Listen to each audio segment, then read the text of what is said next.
Hello friends, ಮತ್ತೊಮ್ಮೆ ನಮ್ಮ ಚಾನಲ್ಗೆ ನಿಮ್ಮೆಲ್ಲರಿಗೂ ಸ್ವಾಗತ. ಈ ಒಂದು ವಿಡಿಯೋದಲ್ಲಿ ನಾವು ವಿಜ್ಞಾನದ ಮೇಲೆ ಕೇಳುವ ಬಹುಮುಖ್ಯ ಪ್ರಶ್ನೆ ಉತ್ತರಗಳನ್ನು ಡಿಸ್ಕಷನ್ ಮಾಡೋಣ. ಅದಕ್ಕೂ ಮುಂಚೆ ನೀವು ನಮ್ಮ ಚಾನಲ್ಗೆ ಇನ್ನೂ ಸಬ್ಸ್ಕ್ರೈಬ್ ಆಗಿಲ್ಲವೆಂದರೆ ಈಗಲೇ ಸಬ್ಸ್ಕ್ರೈಬ್ ಮಾಡಿಕೊಳ್ಳಿ. ಮೊದಲನೆಯ ಪ್ರಶ್ನೆ, ಸಮುದ್ರ ಮಟ್ಟದಲ್ಲಿ ವಾಯುಭಾರ ಮಾಪಕದಲ್ಲಿ ಪಾದರಸದ ಎತ್ತರ ಎಷ್ಟಿರುತ್ತದೆ ಅಂತ ಕೇಳಿದ್ದಾರೆ. ಈ ಪ್ರಶ್ನೆಗೆ ಸರಿಯಾದ ಉತ್ತರ ಆಪ್ಷನ್ ಸಿ 76 ಸೆಂಟಿಮೀಟರ್. ಪ್ರಶ್ನೆ ಸಂಖ್ಯೆ 2, ತೇಲುವಿಕೆ ನಿಯಮವನ್ನು ರೂಪಿಸಿದವರು ಯಾರು? ಇದನ್ನು ಲಾ ಆಫ್ ಫ್ಲೋಟೇಷನ್ ಅಥವಾ ಲಾ ಆಫ್ ಬೊಯನ್ಸಿ ಅಂತಲೂ ಕರೆಯುತ್ತಾರೆ. ಈ ಪ್ರಶ್ನೆಗೆ ಸರಿಯಾದ ಉತ್ತರ ಆಪ್ಷನ್ ಬಿ ಟ್ಯಾರಿಸೆಲ್. ಪ್ರಶ್ನೆ ಸಂಖ್ಯೆ 3, ಸೌರ ವಿಕಿರಣವನ್ನು ಅಳೆಯುವ ಉಪಕರಣ ಯಾವುದು? ಈ ಪ್ರಶ್ನೆಗೆ ಸರಿಯಾದ ಉತ್ತರ ಆಪ್ಷನ್ ಎ ಪೆರಿಲಿಯೋಮೀಟರ್. ಪ್ರಶ್ನೆ ಸಂಖ್ಯೆ 4, ಈ ಕೆಳಗಿನವುಗಳಲ್ಲಿ ಅತಿ ಹೆಚ್ಚು ವಿಶಿಷ್ಟ ಉಷ್ಣ ಆಧಾರಿತ ಅಥವಾ ಸ್ಪೆಸಿಫಿಕ್ ಹೀಟ್ ಕೆಪಾಸಿಟಿ ಹೊಂದಿರುವುದು ಯಾವುದು ಅಂತ ಕೇಳಿದ್ದಾರೆ. ಈ ಪ್ರಶ್ನೆಗೆ ಸರಿಯಾದ ಉತ್ತರ ಆಪ್ಷನ್ ಸಿ ನೀರು. ಪ್ರಶ್ನೆ ಸಂಖ್ಯೆ 5, ಈ ಕೆಳಗಿನವುಗಳಲ್ಲಿ ಮಾನವನ ದೇಹದ ಅತಿದೊಡ್ಡ ಗ್ರಂಥಿ ಯಾವುದು?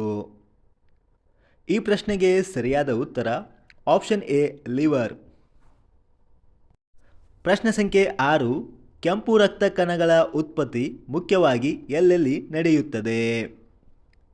ಈ ಪ್ರಶ್ನೆಗೆ ಸರಿಯಾದ ಉತ್ತರ ಆಪ್ಷನ್ ಎ ಬೋನ್ ಮ್ಯಾರೋ ಅಥವಾ ಅಸ್ಥಿಮಜ್ಜೆ ಅಂತ ಕೂಡ ಕರೆಯುತ್ತೇವೆ.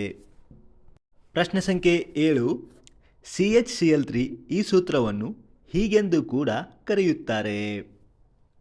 ಈ ಪ್ರಶ್ನೆಗೆ ಸರಿಯಾದ ಉತ್ತರ ಆಪ್ಷನ್ ಬಿ ಟ್ರೈಕ್ಲೋರೋಮಿಥೇನ್ ಎಂದು ಕರೆಯುತ್ತಾರೆ. ಇನ್ನು ಸಾಮಾನ್ಯವಾಗಿ ಕ್ಲೋರೋಫಾರ್ಮ್ ಅಂತಲೂ ಕೂಡ ಕರೆಯುತ್ತಾರೆ. ಪ್ರಶ್ನೆ ಸಂಖ್ಯೆ 8, ಜಿಯೋಸ್ಟೇಷನರಿ ಉಪಗ್ರಹವು ಭೂಮಿಯಿಂದ ಎಷ್ಟು ಎತ್ತರದಲ್ಲಿರುತ್ತದೆ? ಈ ಪ್ರಶ್ನೆಗೆ ಸರಿಯಾದ ಉತ್ತರ ಆಪ್ಷನ್ ಬಿ 35,800 ಕಿಲೋಮೀಟರ್ಗಳಷ್ಟು ಎತ್ತರದಲ್ಲಿರುತ್ತದೆ. ಪ್ರಶ್ನೆ ಸಂಖ್ಯೆ 9, ಗೆಲಿಲಿಯೋನ ಮೊದಲ ವೈಜ್ಞಾನಿಕ ಸಂಶೋಧನೆ ಯಾವುದು? ಈ ಪ್ರಶ್ನೆಗೆ ಸರಿಯಾದ ಉತ್ತರ ಆಪ್ಷನ್ ಸಿ ಪೆಂಡುಲಮ್.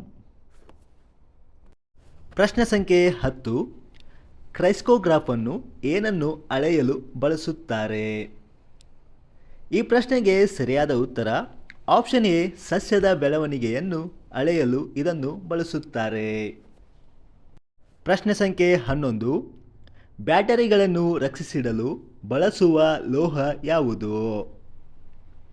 ಈ ಪ್ರಶ್ನೆಗೆ ಸರಿಯಾದ ಉತ್ತರ ಆಪ್ಷನ್ ಬಿ ಸೀಸ ಅಥವಾ ಲೆಡ್ ಎಂದು ಕರೆಯುತ್ತಾರೆ. ಮುಂದಿನ ಪ್ರಶ್ನೆ, ಬ್ಯಾರೋಮೀಟರ್ನ ಸಂಶೋಧಕ ಯಾರು? ಈ ಪ್ರಶ್ನೆಗೆ ಸರಿಯಾದ ಉತ್ತರ ಆಪ್ಷನ್ ಸಿ ಟ್ಯಾರಿಸೆಲ್. ಈ ಬ್ಯಾರೋಮೀಟರನ್ನು ವಾತಾವರಣದಲ್ಲಿರುವ ಒತ್ತಡವನ್ನು ಅಳೆಯಲು ಬಳಸುತ್ತಾರೆ.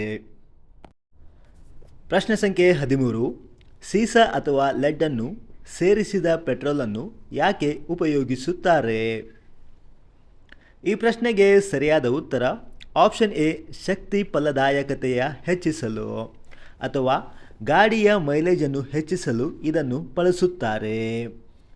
ಪ್ರಶ್ನೆ ಸಂಖ್ಯೆ 14, ಜಿಸ್ ಗ್ರಂಥಿಗಳು ಎಲ್ಲಿ ಕಂಡುಬರುತ್ತವೆ? ಈ ಪ್ರಶ್ನೆಗೆ ಸರಿಯಾದ ಉತ್ತರ ಆಪ್ಷನ್ ಸಿ ಕಣ್ಣುರೆಪ್ಪೆಗಳ ಅಂಚಿನಲ್ಲಿ. ಪ್ರಶ್ನೆ ಸಂಖ್ಯೆ 15, ಪಾದರಸ ಸೇವಿಸಿದ ಮೀನುಗಳಿಂದ ಮನುಷ್ಯರಲ್ಲಿ ಯಾವ ರೋಗ ಹರಡುತ್ತದೆ? ಈ ಪ್ರಶ್ನೆಗೆ ಸರಿಯಾದ ಉತ್ತರ ಆಪ್ಷನ್ ಡಿ ಮಿನಿಮಟ್ ರೋಗ. ಡಾಲಿ ಎಂಬ ಕುರಿಯನ್ನು ಯಾರು ಅಬೀಜ ಸಂತಾನವಾಗಿ ಹುಟ್ಟಿಸಿದರು? ಈ ಪ್ರಶ್ನೆಗೆ ಸರಿಯಾದ ಉತ್ತರ ಆಪ್ಷನ್ ಎ ಇಯಾನ್ ವಿಲ್ಮಟ್. ಪ್ರಶ್ನೆ ಸಂಖ್ಯೆ 17, ತಿಗಣೆಯ ರಕ್ತದ ಬಣ್ಣ ಯಾವುದು? ಈ ಪ್ರಶ್ನೆಗೆ ಸರಿಯಾದ ಉತ್ತರ ಆಪ್ಷನ್ ಎ ಬಣ್ಣವಿಲ್ಲ. ತಿಗಣೆಗೆ ಯಾವುದೇ ರೀತಿಯ ರಕ್ತದ ಬಣ್ಣ ಇರುವುದಿಲ್ಲ.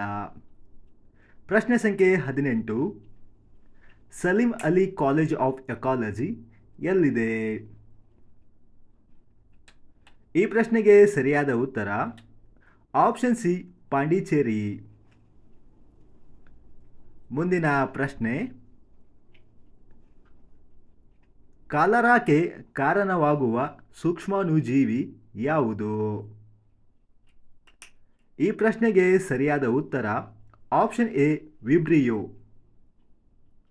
ಪ್ರಶ್ನೆ ಸಂಖ್ಯೆ 20, ಕೊಕ್ಕೆ ಹುಳದ ವೈಜ್ಞಾನಿಕ ಹೆಸರು ಏನು? ಈ ಪ್ರಶ್ನೆಗೆ ಸರಿಯಾದ ಉತ್ತರ ಆಪ್ಷನ್ ಡಿ, ಎನ್ಸಿಲೋಸ್ಟೋಮ್ ಡಿಯೋಡೆನಾಲೆ. ಪ್ರಶ್ನೆ ಸಂಖ್ಯೆ 21, ಜೀವಿಗಳನ್ನು ಅವುಗಳ ಸ್ವಾಭಾವಿಕ ನೆಲೆಯಿಂದ ಹೊರಗೆ ಪಾಲನೆ ಮಾಡುವುದನ್ನು ಏನೆಂದು ಕರೆಯುತ್ತಾರೆ?